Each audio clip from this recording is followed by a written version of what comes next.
இங்க ஒரு லேடி தன்னோட ஹஸ்பண்டையே கட்டி போட்டுட்டு அவங்க பையன்கிட்ட உனக்கு அம்மா பிடிக்குமா அப்பா பிடிக்குமான்னு சொல்லி கேட்க அம்மா பிடிக்கும்னு சொல்றான். சரி அப்பாவை கொலை பண்ணிருன்னு சொல்றாங்க.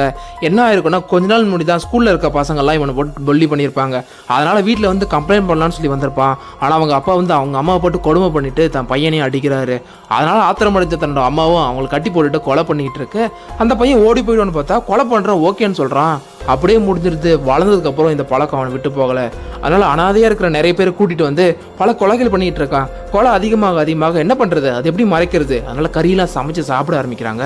அப்புறம் கொஞ்ச நாள் கழிச்சு பெண்களை எல்லாம் கூட்டிட்டு வந்து அவனுக்கு ஏத்த மாதிரி எல்லாம் பண்ணிட்டு கொலை பண்ணிடுறான். அவங்க அம்மாவும் இதுக்கு துணையா இருக்காங்க. கொஞ்ச நாள் ஆனதுக்கு அப்புறம் நிறைய பேர் இப்படி கூட்டிட்டு வந்து கொலை பண்ண ஒரு கட்டத்துல அனாதைகளே இல்லாம போயிடுறாங்க அந்த ஊர்ல. அதனால பணக்கார பொண்ணுங்களை 2 பேர் அப்படியே அபேஸ் பண்ணி கூட்டிட்டு வந்துட்டு கொலை பண்ணலாம் அப்படி சொல்லி ட்ரை பண்றாங்க. அவங்க அம்மா இல்லம்மா நான் பாத்துக்கிறேன் நீங்க போங்கன்னு சொல்லாடி. இவங்க வந்து பணக்காரங்க கொலை பண்ணல அப்படின்னா ஆளுங்க தேடி வந்துருவாங்கன்னு சொல்லிட்டு இருக்காங்க. ஆனா அவங்க அம்மா போனதுக்கு அப்புறம் ஒரு பொண்ணை மட்டும் கொலை பண்ணி இன்னொரு பொண்ணை லவரா ஏத்துக்கிட்டு கூடயே வச்சுக்கிட்டு இருக்கா.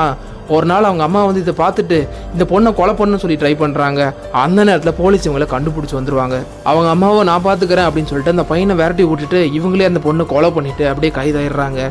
3 நாள் கழிச்சு அவன் வேற ஒரு ரூம்ல இருந்து அவனும் மாட்டிக்கிறான். முக்கியமான விஷயம் என்னன்னா இது உண்மையான சைக்கோவோட கதையை தான் படமா எடுத்து வச்சிருக்காங்க.